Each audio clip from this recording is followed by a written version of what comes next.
So basically आज का जो अपना लेक्चर होने जा रहा है ना, उसको बोल रहे हैं सीएसएस काउंटर प्रॉपर्टी। अब बेसिकली सीएसएस में जो काउंटर प्रॉपर्टी है ना, ये करती क्या है, यहाँ पे ये कुछ काउंट बना सकती है, जैसे 1 2 3 4 5 6, कुछ ऐसे काउंटिंग डिजाइन कर सकती है काउंटर प्रॉपर्टी सीएसएस के अंदर। ये प्रॉपर्टी काम कैसे करेगी, उसमें क्या क्या प्रॉपर्टीज है वो समझा देता हूँ। इसके अंदर पहला जो फंक्शन है उसका नाम है काउंटर।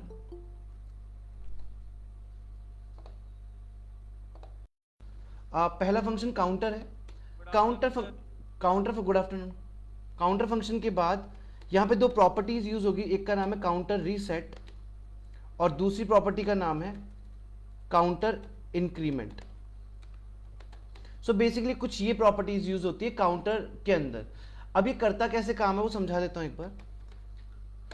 सबसे पहले हम जाएंगे कहां पे, हमारे काउंटर फंक्शन के पास। तो मान लीजिए आपके पास एक फंक्शन है जिसका नाम है काउंटर, ठीक है। इस काउंटर फंक्शन के अंदर सबसे पहले आप काउंटर का नाम डिसाइड करवाते हो कि फॉर एग्जांपल मान लो कि जिस भी चीज पे काउंटर चलाना है, जिस भी चीज पे काम करना है, उसका नाम मान लो हमने ले लिया माई काउंटर, सही।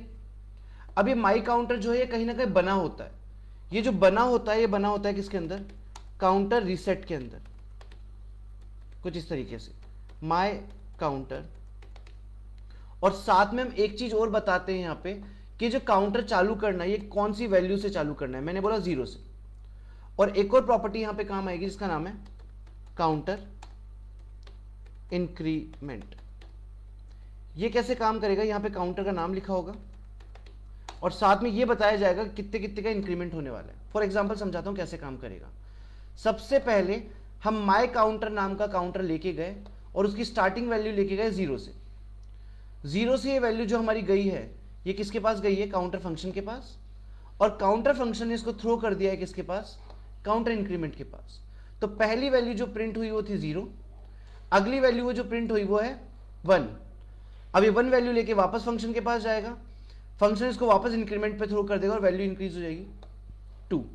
फिर वापस से ये जाएगा काउंटर फंक्शन के पास और फिर वैल्यू इंक्रीज हो जाएगी 3। इस तरह का कोई काम होता है जो कौन करता है, काउंटर फंक्शन करता है। चलो इस काम को एक बार प्रैक्टिकली करके देखते हैं ये इंप्लीमेंट कैसे होगा। तो हम बेसिकली यहां जाते हैं और यहां जाके हमारे पास कुछ टैग्स लगा लेते हैं। जैसे मैंने लगाया यहां पे एक H1 टैग और H1 टैग में मैंने यहां लिख दिया हेडिंग करके, ठीक है। और इसके नीचे मैं जाता हूं और मैं यहां पे एक पैराग्राफ लिख लेता हूं और पैराग्राफ टैग में मैं डाल देता हूं एक बार के लिए लॉरम 10 वर्ड्स का। और मैं इसी सिंटेक्स को बार बार कॉपी पेस्ट कर लेता हूं, 2 3 4 एंड 5 बार कॉपी कर दिया। वैसे तो हम चाहें तो इन हेडिंग्स के आगे ऐसा लिख सकते हैं हेडिंग 1 हेडिंग 2 अपने आप, लेकिन अगर हमको इतना लिखना नहीं है तो हम इस चीज को CSS से भी डिजाइन करवा सकते हैं। वो कैसे करवा सकते हैं वो जाता हूं और बताता हूं। मैं यहां गया CSS पे और यहां पे जाके लगा दिया स्टाइल टैग।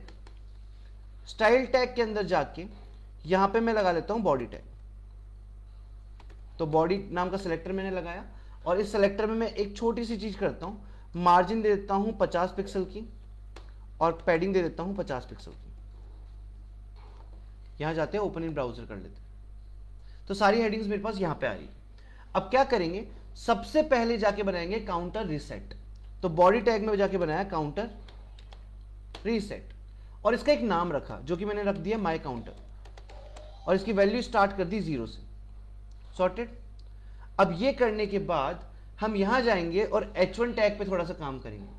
किस तरीके से काम करेंगे, ये जो प्रॉपर्टी लगती है ये H1 के बिफोर आफ्टर में ही लगती है ज्यादातर। तो मैंने लिखा बिफोर और यहां जाके मैंने डाला कंटेंट। कंटेंट में जाके फॉर एग्जांपल मैंने यहां पे कॉल कर लिया काउंटर फंक्शन को और काउंटर फंक्शन को कॉल करके मैंने लिखा माई काउंटर, इस तरीके से। तो आप देखोगे सारी हेडिंग्स के आगे 0 आ चुका है क्योंकि हमने काउंटर की जो वैल्यू स्टार्ट की वो कहां से करी है, 0 से। इस वजह से इन सब के आगे क्या आ चुका है, 0 आ चुका है। अब मैं क्या करूंगा, यहां जाऊंगा और यहां जाके लिखूंगा काउंटर इंक्रीमेंट और यहां पे जाके नाम लिख दूंगा माई काउंटर का, जो मेरा काउंटर उसका नाम, और साथ में बता दूंगा कि वैल्यू कहां से इंक्रीज करनी है। 1 से इंक्रीज करनी है तो सबके आगे 1 2 3 4 काउंटिंग आ जाएगी। अगर फॉर एग्जांपल मान लो बेनिफिट क्या है, ये सब कुछ डायनेमिक है।